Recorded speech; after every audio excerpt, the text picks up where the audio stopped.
وكفى وسلام على عباده الذين اصطفى خصوصا على أفضل الأنبياء ماحي الذنوب والخطا منبع الجود والعطاء صاحب المقام والشفاعة والرضا الذي دنا فتدلى فكان قاب قوسين أو أدنى فأوحى إليه ربه ما أوحى أحمد المجتبى محمد المصطفى الذي كان نبيا وآدم بين الطين والماء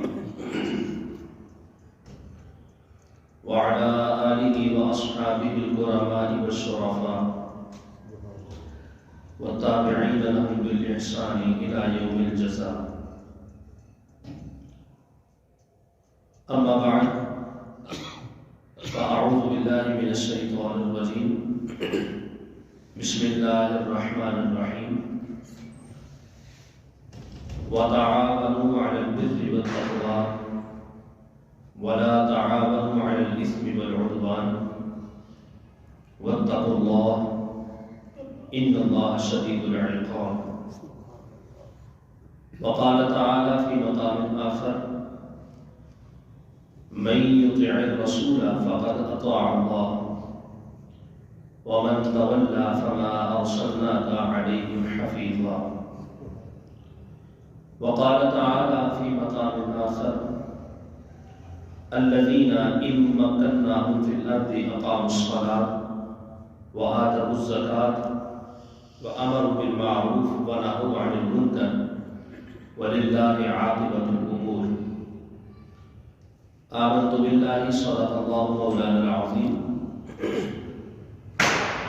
قال نبينا صلى الله تعالى عليه وسلم كل أمتي يدخلون الجنة إلا من أبى.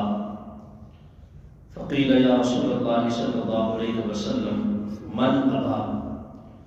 قال نبينا صلى الله عليه وسلم من أطاعني فدخل الجنة ومن عصاني فهو أبى، أو كما قال عليه الصلاة والسلام.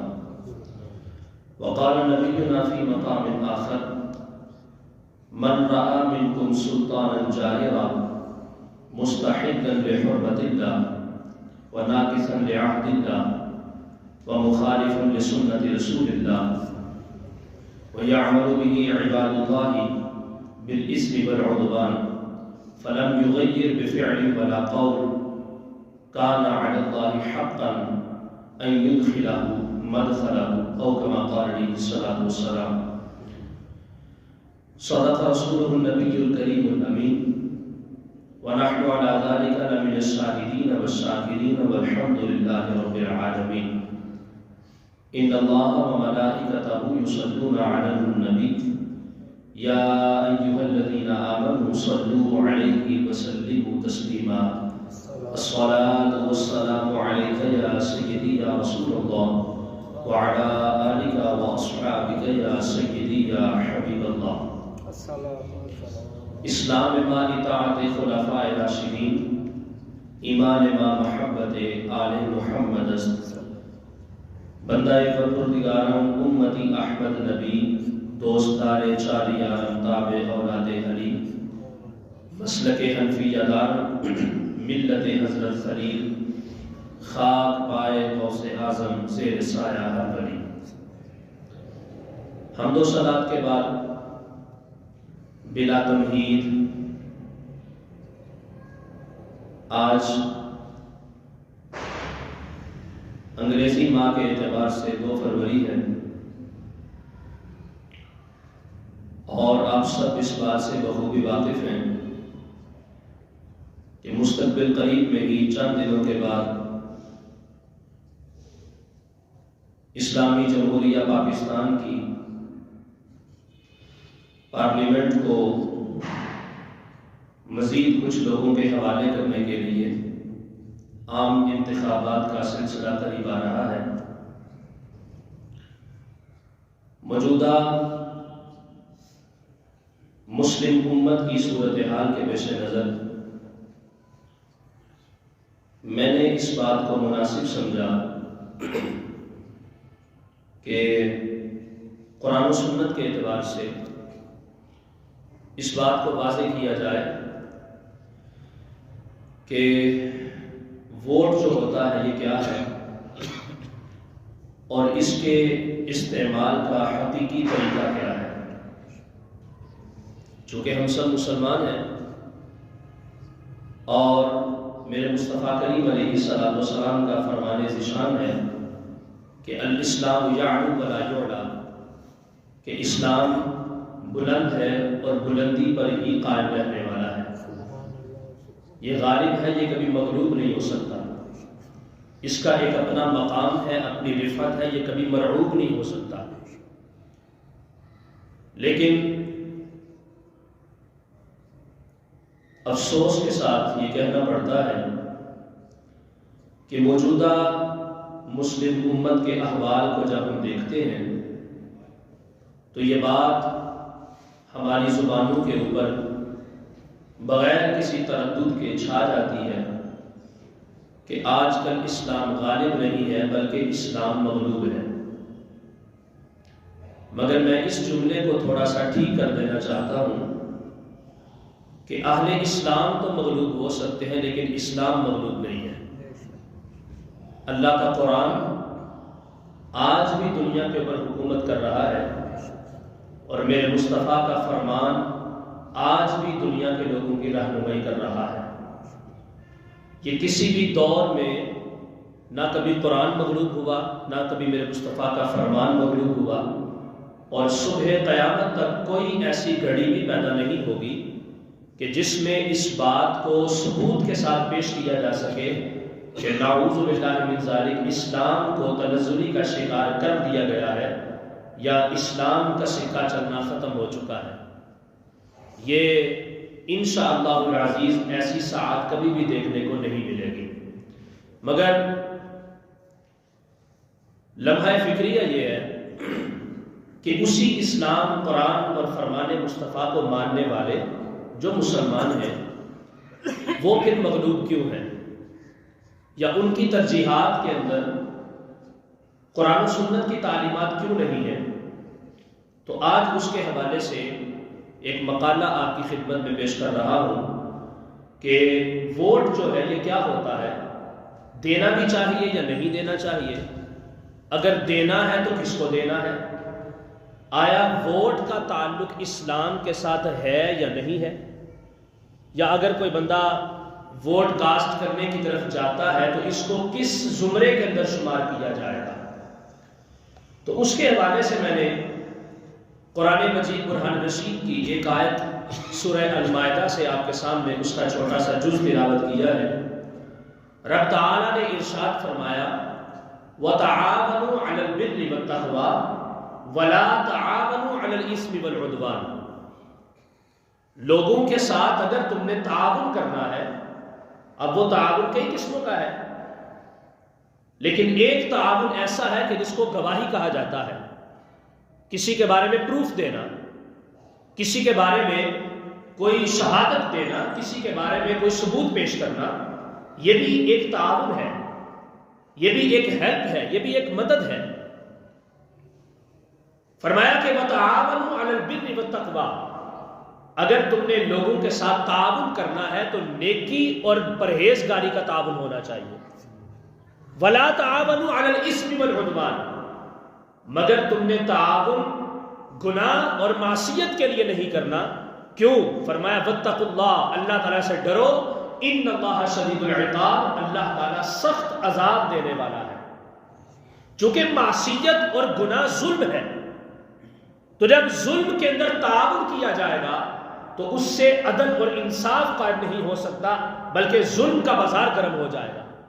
لیکن جب پرہیزگاری اور نیکی کے معاملے کے اندر کسی کے ساتھ تعاون کیا جائے گا تو چونکہ نیکی اور پرہیزگاری ظلم نہیں ہے بلکہ رب کی رحمتوں میں سے ایک عظیم حصہ ہے، تو جب کسی کا ہم بھلائی کے معاملے کے اندر یا پرہیزگاری کے معاملے کے اندر جب اپنا تعاون کسی کے ساتھ ملحق کر دیتے ہیں، ملا دیتے ہیں، تو اس سے ظلم ختم ہو جاتا ہے، رب کی رحمتیں برسنا شروع ہو جاتی ہیں۔ تو جب رب کی رحمت زمین کے جس خطے کے اوپر برستی ہے، رب تعالیٰ اس خطے کے اوپر بہاریں بھی پیدا فرما دیتا ہے۔ تو فرمایا کہ وَتَعَاوَنُوا عَلَى الْبِرِّ وَالتَّقْوَىٰ وَلَا تَعَاوَنُوا عَلَى الْإِثْمِ وَالْعُدْوَانِ، نیکی اور پرہیزگاری میں تعاون کرو، رب بڑا رحیم ہے، لیکن جب تم گناہ اور معصیت میں کسی کے ساتھ تعاون کرو گے تو یاد رکھنا وہ جتنا رحیم ہے اس سے قدرے تھوڑا ہی صحیح، لیکن وہ سخت بھی بڑا ہے، وہ قہار بھی ہے، وہ جبار بھی ہے، اس کی لاٹھی بڑی بے آواز ہے۔ جب وہ کسی کے اوپر اس کا کوڑا عذاب کا غضب کا برستا ہے تو وہ اس انداز میں برستا ہے کہ اس کی گرفت سے کوئی کسی کو بچا نہیں سکتا۔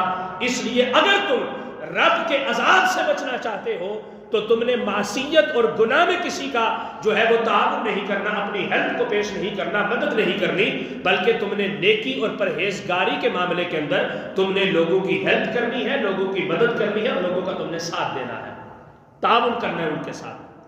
اب میں اس گفتگو کے پیش نظر تھوڑا سا تاریخ اسلام کی طرف آپ کو لے کے آنا چاہتا ہوں کہ دنیا کے اندر امت مسلمہ میں صرف ایک حکمران ایسا گزرا ہے کہ جس کا انتخاب شرعیت پر نہیں ہوا، مشورے پر نہیں ہوا، ووٹ کے اوپر نہیں ہوا، بلکہ رب کی خداداد صلاحیتوں کی وجہ سے اس حکمران کے سارے لوگ پیروکار بنے، اور اس ایک عظیم حکمران نے پوری کی پوری دنیا کے اوپر عدل اور انصاف کو قائم کر دیا، جس کو ہم اپنی زبان سے اپنے آقا و مولا جناب سیدنا محمد رسول اللہ صلی اللہ علیہ وسلم کے نام سے جانتے ہیں۔ نہ ان کے لیے پارٹیاں بنی، نہ ان کے لیے ووٹ کی کاسٹنگ کا مرحلہ گزرا، نہ ان کے لیے لوگوں سے مشورے لیے گئے، بلکہ اللہ رب العزت نے ان کو ایک مقام، ایک رفعت، ایک درجہ اس انداز کا دیا ہوا تھا کہ وہ سب کے اوپر حاوی تھے، ان کا سکہ چلتا تھا، ان کا ایک روب تھا، ان کا ایک مقام، ایک مرتبہ تھا۔ لیکن ان کے بعد جیسے ہی حضور علیہ الصلوۃ والسلام اس دار فانی سے دار بقا کی طرف رحلت فرماتے ہیں، ظاہری طور پہ دنیا سے پردہ کرتے ہیں، سب سے پہلا اسلام کا خلیفہ جس کو جناب سیدنا ابو بکر صدیق رضی اللہ تعالی عنہ کے نام سے تعبیر کیا جاتا ہے، جب وہ منصب خلافت کے اوپر آتے ہیں تو ان کا انتخاب بغیر کسی ووٹنگ کے نہیں ہوتا، بلکہ شرعیت کے ساتھ ہوتا ہے۔ ووٹنگ ہوتی ہے، باقاعدہ لوگوں سے گواہیاں لی جاتی ہیں، باقاعدہ لوگوں سے مشورے لیے جاتے ہیں، ان کا انتخاب ہوتا ہے۔ ووٹ کی بنیاد کے اوپر جناب صدیق اکبر کی خلافت، ووٹ کی بنیاد کے اوپر جناب فاروق اعظم کی خلافت، ووٹ کی بنیاد کے اوپر جناب عثمان غنی کی حکومت، اور ووٹ کی بنیاد کے اوپر جناب مولا کائنات کا سلطنت کا معیار ہے، اور ووٹ کی بنیاد کے اوپر امام حسن، امام حسین رضی اللہ تعالی عنہما اپنے معاملات کو لے کے چلتے ہیں۔ تو یہ ووٹنگ کا سلسلہ، یہ شرعیت کا سلسلہ، یہ مشورہ دینا اور مل بیٹھ کر لوگوں کی صلاحیتوں کو سمجھتے ہوئے کسی ایک بندے کے سپرد جو ہے وہ اپنا نظام پیش کرنا اور اس کو اپنا حاکم مقرر کرنا، یہ اسلام سے دور نہیں ہے میرے بزرگوں، میرے بھائیوں، بلکہ یہ اسلام کا ایک عظیم حصہ ہے۔ چونکہ حکومت مسلمانوں کی ہے اور نظام مسلمانوں کا ہے، ملک مسلمانوں کا ہے، یہ نظام یہ قرآن کا ہے، یہ حدیث کا ہے، تو جب مسلمانوں کی قوم کے اوپر اگر کسی کو حاکم مقرر کیا جائے گا تو اس حاکم کے اندر شرعیت موجود ہوگی اور لوگوں کا مشورہ اس کے اندر پایا جائے گا، تو پھر لوگوں کی رضامندی کے ساتھ اس کو جو ہے انتخاب کیا جائے گا، اور اس کے اندر کن کن چیزوں کو دیکھا جائے گا۔ آئیے قرآن کا سہارا لیتے ہیں، یہ میرے سامنے قرآن ہے، سورہ حج ہے، آیت نمبر 41 ہے، 41 نمبر آیت میں اللہ نے ارشاد فرمایا الذین ان مکناہم فی الارض، وہ لوگ کہ جن کو ہم نے زمین کے اندر خلافت دی، جن کو ہم نے زمین کے اندر حاکم بنایا، جن کو ہم نے زمین کے اندر حاکم مقرر کیا، جن کے سپرد ہم نے لوگوں کے معاملات کو لگا دیا، جن کو لوگوں کا حکمران بنا دیا، اللہ تعالیٰ فرماتا ہے اب جن کو ہم نے حکمرانی دی ہے، جن کو ہم نے وزارت دی ہے، جن کو ہم نے امور سلطنت بخشے ہیں، جن کو ہم نے حاکم وقت بنایا ہے، اب ان کے لیے کیا ضروری ہے؟ اللہ کا فرمان، اللہ تعالیٰ فرماتا ہے اقاموا الصلاۃ، وہ نماز کو قائم کرے، وآتوا الزکاۃ، وہ زکات کو ادا کرے، وآمروا بالمعروف، وہ لوگوں کو نیکی کا حکم دے، ونہوا عن المنکر، اور اس کے ساتھ ساتھ لوگوں کو گمراہی سے بچائے اور لوگوں کو گناہوں سے محفوظ رکھے، ان کو گناہ کرنے سے روکے۔ اللہ تعالیٰ نے ارشاد فرمایا پہلا یہ ہے کہ وہ نماز کو قائم کرے، دوسرا یہ ہے وہ زکات کو ادا کرے، اور تیسرا یہ ہے کہ وہ لوگوں کو بھلائی کا حکم دے، اور چوتھا یہ ہے کہ لوگوں کو برائی سے روکنے کی کوشش کرے۔ اللہ تعالیٰ فرماتا ہے کیوں؟ اللہ فرماتا ہے وَلِلَّهِ عَاقِبَةُ الْأُمُورِ، یہ حکومت ہم نے تمہیں دی ہے، پلٹ کے تم نے ہماری طرف ہی آنا ہے۔ ہم تم سے پوچھیں گے کہ تمہیں نظام سلطنت دیا تھا، تمہیں نظام حکومت دیا تھا، تمہیں لوگوں کا حاکم بنایا تھا، تمہیں مسلمانوں کا ایک حکمران مقرر کیا تھا، تم نے اپنے اس منصب کے اندر رہتے ہوئے کیا کام کیا ہے؟ جواب تو آج تمہیں جواب دینا پڑے گا۔ اللہ تعالیٰ فرماتا ہے وَلِلَّهِ عَاقِبَةُ الْأُمُورِ، لوگوں یاد رکھنا تمام تر معاملات کے انجام جو ہے وہ لوٹ کے میرے پاس ہی آتے ہیں، تمہارا پورے کا پورا امانتنامہ میرے پاس ہے، ہر چیز میرے سامنے موجود ہے، پھر میں ان ساری چیزوں کی بابت تم سے سوال کروں گا۔ اس لیے جب تم نے حاکمیت لینی ہے، جب تمہیں اپنا امام مقرر کیا جائے، جب تمہیں اپنا نظام حکومت سپرد کیا جائے، تو پھر تم نے اس نظام کو اللہ کے قانون کے مطابق لے کے چلنا ہے۔ لیکن تم نے کیا کیا؟ تم نے اس نظام کو رب کے قرآن سے دور کر دیا، تم نے اس نظام کو مصطفیٰ کے فرمان سے دور کر دیا، وہ نظام کہ جس کی وجہ سے کائنات میں رحمت والا ایک رویہ پیدا ہو سکتا تھا، تم نے اس نظام کو تبدیل کر کے ظلم کو عام کر دیا، تم نے شریعت کی دھجیاں اڑائی، تم نے شریعت کی خلاف ورزی کی۔ لیکن اس سے پہلے یاد رکھنا یہ حاکم کس نے بنایا تھا، اس کو حکمران مقرر کس نے کروایا تھا؟ وہ نیچے عوام ہے، وہ نیچے عوام کا مشورہ ہے، وہ ان کی شرائط ہے، وہ ان کا ووٹ ہے جو انگوٹھے کی شکل کے اندر ایک سیاہی کے انداز میں یہ لگا رہے ہیں۔ اس لیے ان کو سمجھنا چاہیے یہ ووٹ صرف ایک پرچی نہیں ہے، یہ ووٹ صرف ایک سیاہی نہیں ہے، یہ ووٹ صرف ایک مہر نہیں ہے، بلکہ آپ یہ ظلم کے خلاف ایک جناب جو ہے یہ دو دھاری تلوار ہے۔ ووٹ جو ہے یہ نظام عدل کو قائم کرنے والی چیز ہے، ووٹ جو ہے اللہ کے فرمان کو مستحکم کرنے والی چیز ہے۔ یہ اپنی نفسانی خواہشات والا معاملہ نہیں ہے، بلکہ زمین کے اوپر اللہ کے نظام کو قائم کرنے والی چیز ہے۔ تو اللہ رب العزت نے یہ نظام ہمیں دیا ہے، اس نظام کے اندر رہتے ہوئے ہم نے جو مشورہ دینا ہے، ہم نے جو شرائط کا نظام تیار کیا ہے یا جو اسلام لے کے چلتا آ رہا ہے۔ اچھا یہاں پر میں یہ بات عرض کرنا چاہتا ہوں، ہمارے سادہ لوگ، ہمارے بھائی، ہمارے مسلمان، ہمارے احباب وہ سمجھتے ہیں کہ ووٹ کی بات کرنا سیاست ہے، یا ووٹ کی بات کرنا یہ مولوی کا کام نہیں، یا ووٹ کی بات کرنا اسلام کا کام نہیں۔ بخاری شریف کی روایت ہے، میرے مصطفیٰ کریم علیہ السلام ارشاد فرماتے ہیں اللہ کے انبیاء جو بنی اسرائیل والے تھے، میرے مصطفیٰ فرماتے ہیں تسوسونا، وہ سارے کے سارے سیاست کرتے تھے، ایک چلا جاتا تھا، اس کے بعد دوسرا خلیفہ مقرر ہوتا تھا، ایک چلا جاتا تھا۔ ختم نبوت کے باب کے اندر میرے مصطفیٰ نے اس روایت کو جو ہے وہ ذکر فرمایا گیا، حضور نے اس کو بیان فرمایا۔ آقا کریم علیہ السلام ارشاد فرماتے ہیں سیاست انبیاء کا ایک کام تھا، سیاست انبیاء کا ایک شعبہ تھا، سیاست انبیاء کی ایک عظیم شان تھی، ایک پہچان تھی، وہ نظام چلتا رہا یہاں تک کہ اللہ رب العزت نے مجھے حاکم مقرر کیا ہے، مجھے نبی بنا کے بھیجا ہے، مجھے رسول بنا کے بھیجا ہے۔ اب میرے بعد اللہ رب العزت نے نہ کسی کو نبی بنایا ہے نہ کسی کو رسول بنایا ہے۔ یہ سیاست علامہ اقبال رحمۃ اللہ تعالی فرماتے ہیں جدا ہوتی سیاست سے تو رہ جاتی ہے چنگیزی۔ یہ چنگیزی کیا ہے؟ یہ وہ منگولوں کی طرف اشارہ ہے کہ جنہوں نے ظلم کا بازار گرم کیا ہوا تھا۔ اسلام کہتا تھا کسی عورت کے اوپر تلوار نہیں اٹھانی، اسلام کہتا تھا کسی بچے کے اوپر تلوار نہیں اٹھانی، اسلام کہتا تھا کسی بوڑھے کو تکلیف نہیں پہنچانی، اسلام کہتا تھا کسی کو بھوکا نہیں مرنے دینا۔ لیکن کیا ہوا؟ جب منگولوں کا سکہ چلا انہوں نے عورتوں کو بھی قتل کیا، انہوں نے بچوں کو بھی قتل کیا، انہوں نے بوڑھوں کے اوپر بھی اپنی تلواروں کو برسایا۔ جو ان کی تلوار کے سامنے آتا تھا اس کی گردن کو کاٹتے ہوئے چلے جاتے تھے۔ گاجر مولی اور انسانوں کے اندر کوئی فرق نہیں انہوں نے چھوڑا تھا۔ اقبال کہتے ہیں یہ نظام صرف اور صرف چنگیزی نظام ہے، یہ اسلام کا نظام نہیں ہے۔ اسلام کے ہاتھ جب سیاست آئی تو اسلام نے عورتوں کے حقوق علیحدہ رکھے، بچوں کے حقوق علیحدہ رکھے، بوڑھوں کے حقوق علیحدہ رکھے، لوگوں کو نظام عدل دیا، لوگوں کو انصاف دیا گیا۔ جب انصاف ختم ہو جاتا ہے پھر دین باقی نہیں رہتا بلکہ وہ چنگیزی ہوتی ہے۔ اس لیے اس سیاست کے نظام کو کبھی بھی دین سے دور نہ سمجھنا۔ ہاں یہ ہو سکتا ہے کہ سیاست کے نظام میں ظلم کو پیدا کیا گیا اور رحم دلی کا ایک رویہ جو ہے وہ ختم کر دیا گیا۔ اب جب رحم دلی کا رویہ ختم ہو جائے اور ظلم کا نظام قائم ہو جائے تو اس کا مطلب یہ ہرگز نہیں ہوتا کہ سیاست کا نام لینا اسلام کی خلاف ورزی ہے، بلکہ سیاست کے اوپر بات کرنا یہ عین اسلام ہے اور اسلام کا حقیقی مزاج ہے۔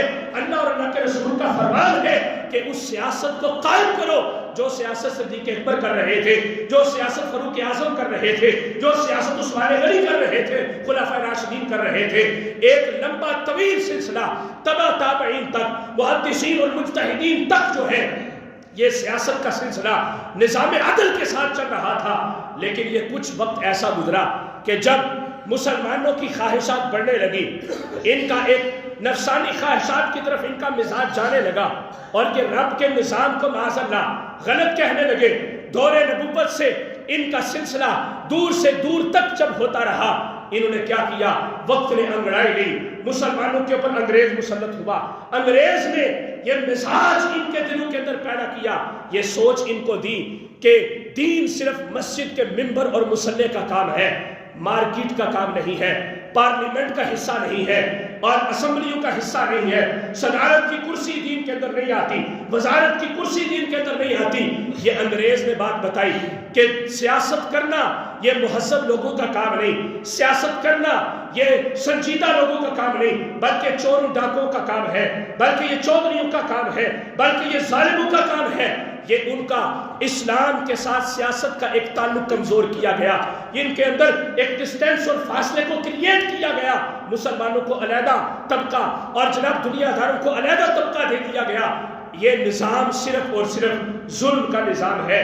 اسلام سیاست کے اندر ہے، سیاست اسلام کے اندر ہے، دونوں آپس میں ایک دوسرے کے ساتھ ہے۔ اس لیے اگر ووٹ دینا ہے، اگر شرائط کرنی ہے، مشورہ دینا ہے، گواہی کسی کے بارے میں دینی ہے، تو پھر آپ کو لازمی طور پہ دیکھنا پڑے گا ہم گواہی کس کے حق میں دے رہے ہیں، ہم گواہی کیسی دے رہے ہیں۔ اس کے اوپر مجھے ایک فرمان یاد آ گیا، علامہ ابن اسیر جزری نے الکامل فی التاریخ کے اندر حضرت امام حسین رضی اللہ تعالیٰ عنہ کے معاملات کو ذکر کرتے ہوئے ایک بات کو نقل فرمایا ہے۔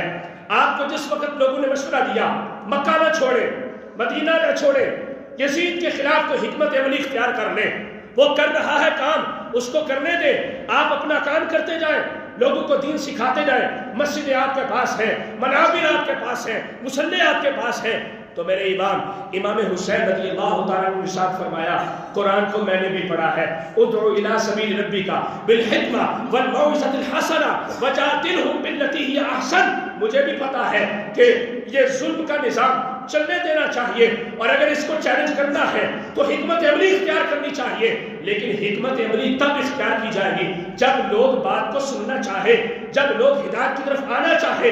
اب یزید مجھے پیغام بھجوا رہا ہے کہ میری بیعت کرو، میری حمایت کرو، میں اس کو پیغام بھجوا رہا ہوں کہ تم نظام عدل کو قائم کرو، انصاف قائم کرو، ظلم کو چھوڑ دو، لیکن وہ اس بات کے اوپر باز نہیں آ رہا۔ وہ سمجھتا ہے کہ فوج میری ہے، وہ سمجھتا ہے ریاست میری ہے، وہ سمجھتا ہے نظام میرا ہے، وہ سمجھتا ہے سب کچھ میرا ہے۔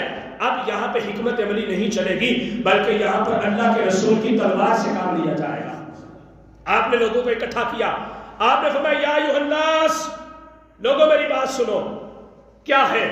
فرماتے ہیں مجھے میرے والد محترم حیدر کرار، باب مدینۃ العلم، اخی رسول، زوج بطول، حضرت سیدنا مولا مرتضیٰ علی شیر خدا کرم اللہ تعالی وجہہ الکریم نے ایک فرمان سنایا تھا کہ مصطفیٰ کریم علیہ السلام فرماتے ہیں لوگوں سنو، من رأى منکم سلطانا جائرا مستحلا لحرمت اللہ ناقصا لعہد اللہ ومخالفا لسنت رسول اللہ یعمل فی عباد اللہ بالاسم والعدوان۔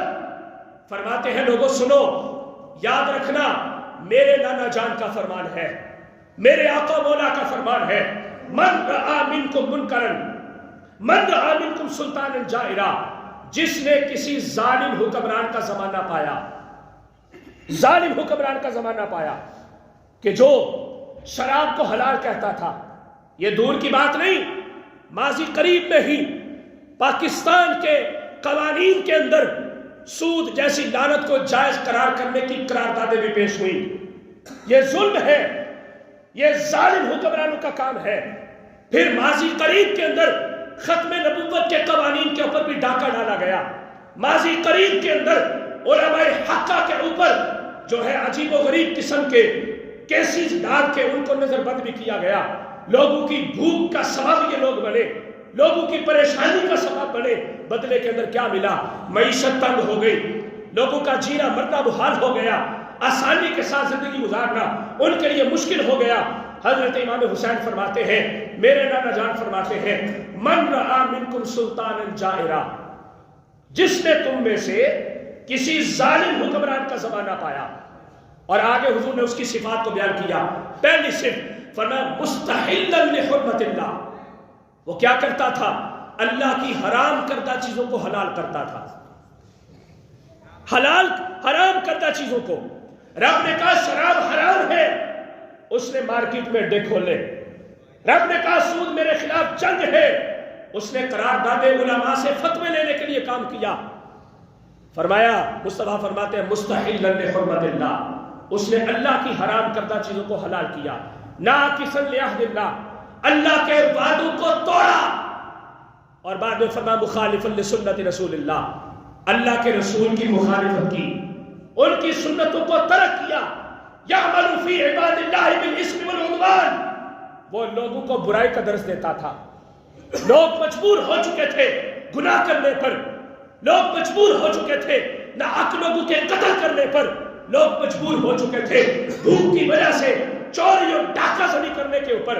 آگے حضور علیہ السلام ارشاد فرماتے ہیں فلم یغیر بعمل ولا قول، اگر اس بندے نے جس نے وہ ظالم حکمران کا زمانہ پایا تھا، فلم یغیر بفعل ولا قول، جس نے اس ظالم حکمران کے خلاف اپنے قول کو بلند نہ کیا یا اپنے فعل سے کام نہ کیا، آقا کریم علیہ السلام ارشاد فرماتے ہیں کان علی اللہ حقا ان یدخلہ مدخلہ، حضور فرماتے ہیں رب تعالی مرنے کے بعد جس جہنم کے گڑھے کے اندر اس ظالم حکمران کو پھینکے گا، رب اس ووٹر کو بھی اس کے ساتھ وہیں پہ پھینکے گا، اس ووٹر کو بھی پھینکے گا، اس مشورہ دینے والے کو بھی پھینکے گا، اس گواہی دینے والے کو بھی پھینکے گا۔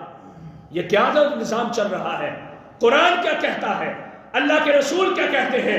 یہ میرا خطبہ نہیں تھا، یہ کربلا کی سرزمین کے اوپر امام حسین رضی اللہ تعالیٰ عنہ نے لوگوں کو یہ خطبہ سنایا، اور اپنی بات نہیں کی، اپنے باپ سے جو سنا تھا، اپنے نانا کا فرمان سنایا کہ ظالم حکمران جو حرام چیزوں کو حلال کرے، اللہ کے ساتھ کیے ہوئے وعدوں کو توڑے، مصطفیٰ کریم علیہ السلام کی سنتوں کی مخالفت کرے اور لوگوں کو برائی کے اوپر اکسائے، اس کے خلاف آواز حق کو بلند نہ کرنا۔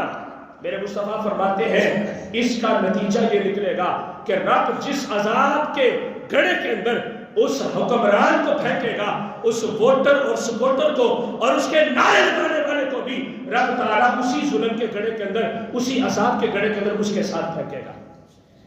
یہ بالکل میں کوئی سیاسی بات نہیں کر رہا، جس سیاست کو ہم لوگ سیاست سمجھتے ہیں، میں قرآن کی سیاست پیش کر رہا ہوں، اللہ کے نبی کا فرمان سنا رہا ہوں، دلیل دینے کو تیار ہوں۔ میرا آپ لوگوں سے یہ سوال ہے کہ وہ ووٹ جو اس کی سپورٹ بن رہا ہے، وہ پرچی جس کو ہم نے صرف ایک کاغذ کا ٹکڑا سمجھا ہوا ہے، پارٹی کوئی بھی بری نہیں ہے، کوئی پارٹی بری نہیں ہے، ہر پارٹی کا لیبل بڑا اچھا ہے، ہر پارٹی کا لیبل لوگوں کی صلاح کے لیے ہے، ہر پارٹی کا لیبل لوگوں کی فلاح و بہبود کے لیے ہے، لیکن اس پارٹی کو رن کرنے والے، اس پارٹی کو چلانے والے، اس کے نام کو استعمال کرنے والے نام نہاد ظالم حکمران، وہ اس پارٹی کی جڑوں کے اندر بیٹھے ہوئے ہیں، وہ نظام کو خراب کر رہے ہیں۔ میرے دوستوں، میرے بھائیوں، میرے بزرگوں، سورہ نور کے اندر ہم نے پڑھا تھا اللہ تعالیٰ نے ارشاد فرمایا جس سے تم نے گواہی لینی ہے وہ عادل ہونا چاہیے، وہ انصاف پسند ہونا چاہیے۔ اس نے گواہی دے دی، اب گواہی دینے کے بعد کیا ہوا؟ تم نے گواہی کو دیکھا، گواہی کو سنا، پرکھا، جانا، جانچ پڑتال کی، وہ بندہ جھوٹا نکلا، اس نے فرار کیا تھا، اس نے غلط کیا تھا۔ یہ گواہی دینے والے کی میں بات کر رہا ہوں، جس کے حق میں دی جا رہی ہے وہ باتیں بات کی ہے، لیکن جس نے گواہی دی اس نے ظلم کیا، غلط گواہی دی، جھوٹ بولا اور لوگوں کے سکون کو تباہ کرنے کی کوشش کی۔ اللہ تعالیٰ کا قرآن فرماتا ہے وَلَا تَقْتُلُوا الشَّهَادَةَ أَبَدًا وَلَا تَقْبَلُوا لَهُمْ شَهَادَةً أَبَدًا أو كما قال تعالیٰ، اب مرتے دم تک دوبارہ اس کی گواہی کبھی قبول نہیں کی جائے گی۔ یہ کیا ہے؟ پھر یہ بات سچ ہے کہ ہم جس قرآن کے عمل کرنے والے ہیں، پیروکار ہے، وہ قرآن کوئی اور ہے، لیکن جس قرآن کی باتیں کرنے والے ہیں وہ قرآن کوئی اور ہے۔ جس نبی کا ہم کلمہ پڑھتے ہیں اس کا کلمہ تو یہ سکھا رہا تھا کہ تم نے نظام خلافت اگر چلانا ہے تو صدیق اکبر کے نقش قدم پر۔ میں یہ بات کرتا ہوں، محدث بھی اس امت کے اندر ابھی بھی موجود ہیں، فقیہ بھی ہیں، عالم بھی ہیں، امام بھی ہیں، سب کچھ ہے، لیکن میرا یہ سوال ہے کہ کیا آج کا حکمران فاروق اعظم کے نقش قدم پر ہے؟ یہ حکمرانی اسلام کا حصہ ہے، یہ برٹش نظام نہیں ہے۔ جمہوریت کو لے کے آگے اور لوگوں کے سکون کو تباہ کر دیا، وہ ساری باتیں اپنی جگہ پر، لیکن شرعیت کا نظام اور خلافت کا نظام، حکومت کا نظام، امارت کا نظام، حکمرانی کا نظام، یہ سارے کا سارا قرآن کا نظام ہے، یہ اسلام کا نظام ہے۔ اس کو ہم نے اسلام کی خطوط کے اوپر ہی لے کر آنا ہے۔ آخری بات اب میں عرض کرتا ہوں، وقت تھوڑا رہ چکا ہے۔ سوال اب یہاں پہ یہ پیدا ہوتا ہے کہ یہ نظام بدلا کیسے، یہ نظام خراب کیسے ہوا؟ جب صدیق اکبر تھے، چاہنے والے فاروق اعظم کے بھی تھے، چاہنے والے عثمان غنی کے بھی تھے، ماننے والے مولا علی کے بھی تھے، حضرات حسنین کریمین کے قدم چومنے والے بھی تھے، امام اعظم ابو حنیفہ کے پیروکار بھی تھے، جنید بغدادی کے پیروکار بھی تھے، امام احمد بن حنبل کو ماننے والے بھی تھے، امام مالک کو ماننے والے بھی تھے، سارے لوگ آج بھی ان کو مانتے ہیں، لیکن یہ پھر نظام بدلا کیسے؟ یہ کیوں تبدیل ہوا؟ یہ کیا ہوا؟ تو میں نے ابتدا میں تمہید میں یہ بات عرض کی تھی، وقت ٹھیک ٹھاک چل رہا تھا، نظام بھی ٹھیک تھا، رب کی رحمتیں بھی متوجہ تھیں، برس رہی تھی، لوگوں کو حصے مل رہے تھے، لوگ پرسکون زندگی گزار رہے تھے، لیکن وقت نے انگڑائی لی۔ مسلمان نفسانی خواہشات کی وجہ سے انگریز کے نیچے چلے گئے، انگریز اوپر آ گیا، اس نے ناشکری کرنی شروع کر دی، رب کی نعمتوں کے خلاف ورزی شروع کر دی، اللہ کے نظام کو چھوڑا، اللہ کے فرامین کو چھوڑا، مصطفیٰ کی اطاعت کو ترک کر دیا۔ اللہ نے جس قرآن میں فرمایا من یطع الرسول فقد اطاع اللہ، لوگوں جس نے اللہ کے رسول کی اطاعت کی اس نے میری اطاعت کی، ومن تولی فما ارسلناک علیہم حفیظا، اور جس نے اللہ کے رسول کی اطاعت سے منہ پھیر لیا، یاد رکھنا اس کا محافظ کوئی نہیں بن سکے گا، اس کو کوئی نہیں بچا سکے گا اللہ کے عذاب سے۔ جس نے اطاعت رسول کو چھوڑا، کیونکہ وہ بظاہر اطاعت رسول کو چھوڑ رہا ہے لیکن در حقیقت اطاعت خدا کو چھوڑ رہا ہے۔ یہ نظام کائنات اس ایک رب کا بنایا ہوا ہے، اس نے لوگوں کو دستور دیا، اس نے نظام چلانے کا طریقہ دیا، لیکن کیا ہوا؟ ایک بستی کا اللہ نے ذکر قرآن پاک میں کیا، اس وقت کی بات ہے، وہ مکہ کے نام سے تھی، آج میں پاکستان کے نام سے اس کا جو ہے وہ اعلان کرتا ہوں۔ اللہ نے پارہ نمبر 14 میں ارشاد فرمایا ضرب اللہ مثلا قریۃ کانت آمنۃ مطمئنۃ یأتیہا رزقها رغدا من کل مکان فکفرت بانعم اللہ فاذاقها اللہ لباس الجوع والخوف بما كانوا یصنعون۔ اللہ تعالیٰ فرماتا ہے آؤ لوگو میں تمہیں ایک بستی کی مثال دیتا ہوں، وہ بستی کیسی تھی؟ کانت آمنۃ مطمئنہ، اس بستی میں بڑا سکون تھا، بڑا اطمینان تھا، کسی چور اچکے کا کوئی خطرہ نہیں تھا، کسی ظالم کی کوئی حکومت نہیں تھی، کوئی شرع عام کسی کو قتل نہیں کر رہا تھا، کسی حوا کی بیٹی کی عزت نہیں لوٹ رہی تھی، سارے لوگ اپنے دروازے کھلے چھوڑ کے رات کی تاریکی میں پرسکون سو رہے تھے۔ آخرکار کیا ہوا؟ اللہ تعالیٰ فرماتا ہے سکون میں نے دیا تھا، میری نعمت تھی، عزتیں میں نے بچائی تھی، میری نعمت تھی، میں نے لوگوں کو قرار دیا تھا، میری نعمت تھی، انصاف کا نظام دیا تھا، میری نعمت تھی۔ ان کو چاہیے تھا کہ شکر ادا کرتے، ان کو چاہیے تھا مجھے یاد کرتے، ان کو چاہیے تھا میری بارگاہ میں اپنے سر کو ہر آن چکا کے رکھتے، لیکن انہوں نے کیا کیا؟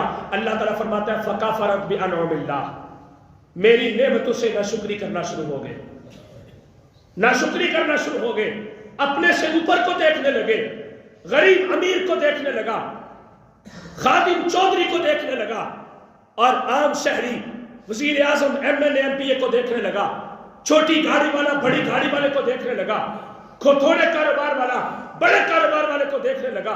فَكَفَرَتْ بِأَنْعُمِ اللَّهِ، اس بستی کے لوگوں نے میری نعمتوں کی خلاف ورزی کی، انہوں نے چھوڑا اسے، حالانکہ میں نے کیا کیا تھا؟ اللہ تعالیٰ فرماتا ہے یَأْتِهَا رِزْقُهَا رَغَدًا مِنْ كُلِّ مَكَانٍ، میں نے ان کو ہر طرف سے رزق دیا تھا، زمین غلہ اگاتی تھی، پھل نکلتے تھے، لوگ گوشت بھی کھاتے تھے، فروٹ بھی کھاتے تھے، گندم بڑی وافر مقدار میں، بے موسم کی بارشیں نہیں ہوتی تھی، بے موسم کی ہوائیں نہیں چلتی تھی، بغیر جناب بارش کے سردیاں نہیں گزرتی تھی، اور ٹھنڈی خشک سرد کبھی موسم ایسا نہیں ہوا تھا، ہر چیز ان کو ملتی تھی، ہر نعمت ان کو میسر تھی، لیکن انہوں نے کیا کیا؟ فَكَفَرَتْ بِأَنْعُمِ اللَّهِ، جب انہوں نے میری نعمتوں کی ناشکری اور ناقدری کرنی شروع کی تو اللہ تعالیٰ فرماتا ہے فَأَذَاقَهَا اللَّهُ لِبَاسَ الْجُوعِ وَالْخَوْفِ، میں نے ان کے اوپر دو چیزوں کا لباس مسلط کیا۔ لباس کیا ہوتا ہے؟ ایک ذات کو اپنے اندر ڈھانپ لیتا ہے، بالکل چھپا لیتا ہے۔ ہم نے شلوار قمیض پہنی ہے، لباس پہنا ہے، میرے جسم کے سارے خط و خال چھپے ہیں، آپ کے مجھ پر منکشف نہیں، میرے آپ کے اوپر منکشف نہیں، کسی کو نہیں پتا کہ اندر کیا ہے۔ اس لباس نے میری عزت کو بچایا، اس لباس نے مجھے محفوظ رکھا، اس لباس نے مجھے سکون دیا، لوگوں کے تانے سننے سے مجھے بچایا۔ اللہ تعالیٰ فرماتا ہے اسی طرح ہم نے اس بستی کے لوگوں کے اوپر دو قسم کے لباس مسلط کر دیے کہ پورے کا پورا جسم، سر کے بالوں سے لے کے پاؤں کے ناخن تک، سارے کا سارا جسم ایک ایک بال اس لباس کے سائے کے نیچے آ گیا۔ اور وہ لباس کون سا تھا؟ اللہ فرماتے ہیں ہم نے ان کے اوپر بھوک کا لباس مسلط کیا، ہم نے ان کے اوپر خوف کا لباس مسلط کیا۔ جب یہ لباس اترے، وہ سمجھ نہ سکے باتوں کو، وہ رب کے عذاب سے بچنے کے لیے اس نعمت والے معیار کی طرف نہ آئے، بلکہ انہوں نے رب کے ساتھ ناشکری کرتے ہوئے اعتراض کرنا شروع کر دیا، رب کے اوپر بہتان لگانے شروع کر دیے۔ وقت گزرتا گیا، وقت گزرتا گیا، وقت گزرتا گیا، آخر کار ان کا معیار صرف گلی محلہ اور گیس اور بجلی کا بل اور میٹر اور پکی سڑکیں اور پل اور صرف یہ نظام معیشت ان کی ایک نشانی بن کے رہ گیا۔ انہوں نے اپنی مسجدوں کو آباد نہ کیا، انہوں نے نظام عدل کو قائم نہ کیا، انہوں نے حیا کر زمانے کو ترک کر کے بے حیائی کو پھیلانا شروع کر دیا۔ اللہ تعالیٰ فرماتا ہے پھر رہے ایسے ہی، رہے خوف میں، ان کے اوپر مسلط رہے گا، وہ کبھی بھی ان سے چھوٹے گا نہیں۔ جیسے کتنے لمبے عرصے سے یہ چیزیں ہم پر مسلط ہو رہی تھیں، آج اگر ہم کوشش کرنا شروع کریں، ایک طویل وقت گزر جائے گا، پھر ان چیزوں کے اثرات ہم سے اتریں گے، پھر کہیں ہم جو ہے وہ اس نظام سے بری ہو سکیں گے۔ لیکن اس کے لیے میرے دوستوں، میرے بھائیوں، میرے بزرگوں، برادری کا نام ووٹ نہیں ہے، یا ووٹ برادری کے لیے نہیں، ووٹ سلام دعا کے لیے نہیں، ووٹ جو ہے وہ صرف اپنے تعلق کی بنیاد کے اوپر نہیں، بلکہ ووٹ اگر ہونا چاہیے تو نظام مصطفیٰ کے اوپر ہونا چاہیے۔ میں کسی بھی پارٹی کی حمایت نہیں کرتا، مجھے کسی سے کوئی غرض نہیں ہے، لیکن میں اتنی بات ضرور کر رہا ہوں، جس بندے کے نام کے اوپر ٹھپا لگا رہے ہو، یہ دیکھ لینا کہ وہ اور اس کی پارٹی تمہیں کیا دے رہی ہے اور آگے کیا دے گی۔ پیچھے جو کچھ ہو چکا، آج ہی آنکھیں کھول لیں، آج دیکھ لیں۔ لیکن کیا ہے؟ سونا جنگل رات اندھیری، چھائی بدلی کالی ہے، سونے والوں جاگتے رہنا، چوروں کی رکھوالی ہے، آنکھ سے کاجل صاف چرا لے، یا وہ چور بلا کے ہیں، تیری گٹھڑی تاکی اور تو نے نیند نکالی ہے۔ ہم کس طرف جائیں؟ کس کو دیکھیں؟ ہم کس سے بات کریں؟ ہم کس کے سامنے اپنی التجا کو رکھیں؟ کوئی بھی نہیں سنتا۔ سارے ایک ہی بات کہتے ہیں، جن لوگوں نے پچھلے 76 سالوں سے ہمیں انصاف نہیں دیا، جن لوگوں نے پچھلے ایک طویل عرصے سے ہم لوگوں کو سکون نہیں دیا، وہ ان آنے والے 5 سالوں کے اندر ہمیں کیا دے سکتے ہیں؟ سوچیں ان ساری باتوں کو۔ یہ نظام الٹ ہے سارے کا سارا، یہ سیدھا نہیں ہے۔ اللہ کے قرآن کو تھامے، مصطفیٰ کے فرمان کو تھامے، روایات میں نے آپ کے سامنے پیش کی، عدل و انصاف کا نظام ہونا چاہیے۔ آخری حدیث پاک ہے، حضرت ابو ہریرہ فرماتے ہیں میرے مصطفیٰ نے مجھے آواز دی، فرمایا یا ابا ہریرہ سنو۔ میں نے عرض کیا لبیک یا رسول اللہ صلی اللہ علیہ وسلم، حضور خادم حاضر ہے۔ میرے مصطفیٰ نے فرمایا عدل ساعت افضل من عبادت 60 سنہ۔ حضور نے فرمایا کہ عدل کا ایک لمحہ، عدل کرنے کا ایک لمحہ 60 سال کی عبادت سے زیادہ افضل ہے۔ عدل کرنا، انصاف کرنا، مگر افسوس ہے حکومت کو چھوڑو، پارلیمنٹ کو چھوڑو، اسمبلیوں کو چھوڑو، اپنے گلی محلے میں دیکھ لو انصاف کرتے ہو؟ آپس میں دیکھ لو، بھائیوں کے اندر ناانصافی، باپ اور بیٹی کے اندر عدل کا نظام نہیں ہے۔ ماں اپنی بیٹی کے اوپر خوش نہیں، بیٹی اپنی ماں کے اوپر خوش نہیں ہے۔ ہر بندہ ایک دوسرے کی جڑیں کاٹنے کی طرف لگا ہوا ہے۔ آقا کریم علیہ السلام ارشاد فرماتے ہیں ابو ہریرہ میری امت کو بتا دو، ایک لمحہ جس میں تم عدل کرو گے اللہ کے لیے، انصاف کا علم بلند کرو گے، تو یاد رکھنا ایک طرف تمہاری 60 سال کی عبادت، 60 سال کی عبادت، 60 مہینوں کی نہیں، 60 دنوں کی نہیں، 60 گھنٹوں کی نہیں۔ کسی کو نہیں پتا کہ میری عمر 60 برس ہوگی کہ نہیں ہوگی، اور میں ساری عمر وہ عبادت کرتا رہے، 60 سال اس نے عبادت کی، لیکن جو اس نے ایک گھڑی عدل کیا تھا وہ 60 سال کی عبادت سے زیادہ افضل اور بہتر گھڑی گزری ہے۔ اور ساتھ ہی فرمایا یہ بھی میری امت کو بتا دینا جس نے ایک گھڑی ظلم کے اندر گزاری، یہ تو 5-5 سال گزارتے ہیں نا، جن کو ہم آگے لے کے آتے ہیں، ہم سے ہی اٹھ کے یہ لوگ آگے آئے اور پلٹ پلٹ کے آ رہے ہیں، دوبارہ کسی نئے کی باری نہیں آئی، اور پتہ نہیں آئے گی بھی کہ نہیں۔ ایک گھڑی جس بندے نے ظلم کیا، عدل کیا تھا تو 60 سال سے بہتر وہ گھڑی عبادت میں، اور جس نے ایک گھڑی ظلم کیا تھا اس کے 60 سال کے گناہ ایک طرف، اور اس ظلم والی گھڑی کا خمیازہ اس سے بھی بڑا ایک طرف۔ کیا کریں گے ہم؟ تو جب یہ معیار قائم ہو جائے تو پھر میرے دوستوں قحط ہوتا ہے، پھر میرے دوستوں معیشت تنگ ہوتی ہے، پھر کھانے کو کچھ نہیں ملتا، پھر اولادیں نافرمان ہوتی ہیں، پھر سکون اور چین ٹوٹ جاتا ہے، ختم ہو جاتا ہے، ہر بندہ بے چینی اور ہر بندہ بے قراری کی زندگی گزارتا ہے۔ دیکھو اپنے اطراف میں، دیکھو اپنی اپنی جگہ پر کہاں پر عدل ہو رہا ہے، کہاں پر ظلم ہو رہا ہے۔ میرے مصطفیٰ فرماتے ہیں ظالم کی بھی مدد کرو اور مظلوم کی بھی مدد کرو۔ عرض کیا حضور مظلوم کی مدد تو سمجھ آتی ہے کہ ظلم سے بچاؤ، اب ظالم کی مدد کرنے سے کیا مراد ہے؟ میرے مصطفیٰ کریم علیہ السلام نے ارشاد فرمایا ظالم کی مدد کرنے سے مراد یہ ہے کہ اس کو ظلم کرنے سے روکو، اور وہ ہمارے ہاتھ میں ہے۔ خلاصہ پوری گفتگو کا یہ ہے کہ حکمران اللہ کا نمائندہ ہے، وہ کوئی باہر کی چیز نہیں ہے۔ اس کو بھی سوچنا چاہیے میں نے رب کو جواب دینا ہے، لیکن اس سے پہلے ہمیں سوچنا چاہیے جو اس کے نام کے اوپر ٹھپا لگا کے مہر لگا کے اس کو لے کے آ رہے ہیں۔ عرب بغاوت بلند نہ کرو، کوئی مسئلہ نہیں، ڈرتے ہو تم جہاد کرنے سے، رہو پیچھے، نہ کرو، لیکن کم از کم ووٹ تو کسی بندے کے پتر کو دو، ظالم کو تو نہ دو نا، ظالم پارٹی کو تو نہ دو، کسی ایسے بندے کو دو۔ کسی کی حمایت میں نہیں کر رہا، آپ کی آنکھیں کھلی ہیں، اچھے برے کے اندر فرق آپ جانتے ہیں۔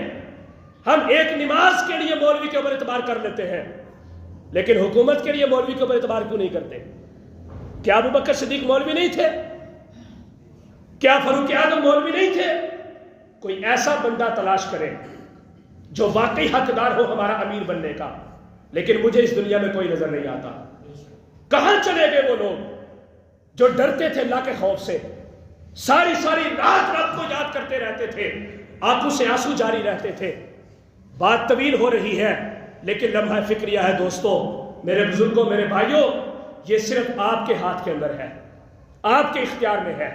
بندوں کو تیار کریں، اپنے بچوں کو سکھائیں نظام عدل کیا ہوتا ہے، اپنی اولادوں کے اندر یہ چیز پیدا کریں کہ ان کو پتا ہو کہ ہم نے تعاونوا علی البر کا مصداق بننا ہے، ولا تعاونوا علی الاثم والعدوان والا کام ہم نے نہیں کرنا۔